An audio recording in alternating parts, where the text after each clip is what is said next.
ఇవన్నీ చూసిన తర్వాత రాష్ట్రాన్ని వైసీపీ బారి నుండి విముక్తి చేయడం కోసం, రాష్ట్ర ప్రజల భవిష్యత్తు కోసం మేము కలిసి పనిచేస్తాం. ఇంకొక పక్క అభ్యర్థుల్ని వారి అభ్యర్థుల్ని ఇప్పుడు ఎవరిని అనౌన్స్ చేస్తారో నాకు తెలియదు, మా అభ్యర్థుల్ని వారికి తెలియదు. కానీ వారు మంచి అభ్యర్థులను వారు ఎంపిక చేస్తున్నారు. మేము కూడా బెస్ట్ అభ్యర్థుల్ని మేము కూడా ఎంపిక చేస్తున్నాం.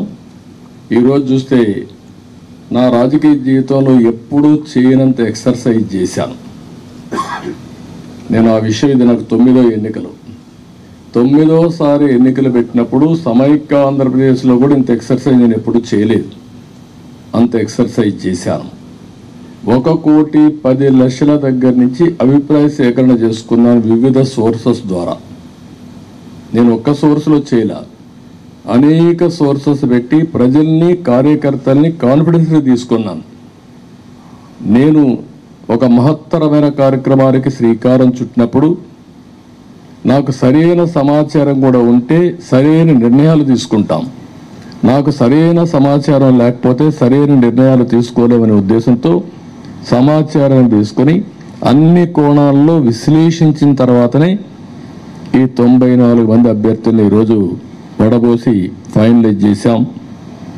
ఇందులో కూడా మీరు చూస్తే ప్రజల మధ్య ఉండే వ్యక్తులు కానీ, ప్రజలు కోరుకునేవారు, ప్రజల ఆమోదయోగ్యం ఉండేవాళ్ళు, సమర్థవంతంగా ఎన్నికల్ని ఎదుర్కొని అవతల వాళ్ళతో పోటీపడే అభ్యర్థుల్ని ఎంపిక చేయడం జరిగింది. ఈరోజు ఈ 2 ఎక్సర్సైజుల్లో 118 పూర్తయినాయి. 94 మేము చేశాం, వారు 24లో 5 అనౌన్స్ చేశారు. మిగిలిన అభ్యర్థులను వారు కూడా ఎంపిక చేస్తారు. మొత్తం కలిసి 118 మంది అభ్యర్థులు మేము ఎంపిక చేసుకునే పరిస్థితికి వచ్చాం. ఈ అభ్యర్థుల ఎంపికలో తెలుగుదేశం పార్టీ అయితే యువతకు, మహిళలకి, బీసీలకు, అదే మరి యంగ్స్టర్స్కి ఎక్కువ ప్రాధాన్యత ఇచ్చడానికి ప్రయత్నం చేశాం. చదువుకున్న అభ్యర్థులకు కూడా ఎక్కువ ప్రాధాన్యత ఇస్తున్నాం. అదే మరిగా మీరు చూస్తే ఒక 23 మంది ఫస్ట్ టైమర్స్, ఈ 94లో 23 మంది ఫస్ట్ టైం ఎమ్మెల్యేలుగా శాసనసభకు వచ్చే విధంగా వాళ్ళు కూడా ఎంపిక చేసుకున్నాం. వీళ్ళలో 3 డాక్టర్లు ఉన్నారు, రిటైర్డ్ ఐఏఎస్ ఆఫీసర్లు ఉన్నారు, విద్యావంతులు ఉన్నారు, 28 మంది పోస్ట్ గ్రాడ్యుయేట్స్ ఉన్నారు, 51 మంది గ్రాడ్యుయేట్స్ ఉన్నారు. బాగా 2 అయితే పిహెచ్డి కూడా ఉన్నారు.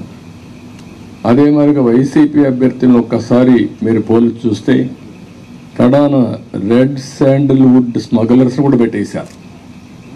రౌడీల్ని, గూండాల్ని కాకుండా రెడ్ శాండిల్వుడ్ వ్యాపారం చేసేవాళ్ళు పెట్టారంటే ఆ డబ్బులు ఇంకా ఆ రెడ్ శాండిల్ వ్యాపారం చేసే వాళ్ళు ట్రాన్స్ఫర్లు కూడా చేశారు అక్కడి నుంచి. ఎందుకంటే బ్రహ్మాండమైన ప్రొడక్షన్ ఉంది అక్కడ, నాయకుల ప్రొడక్షన్ కూడా, నాట్ ఓన్లీ రెడ్ శాండిల్వుడ్ ప్రొడక్షనే కాదు.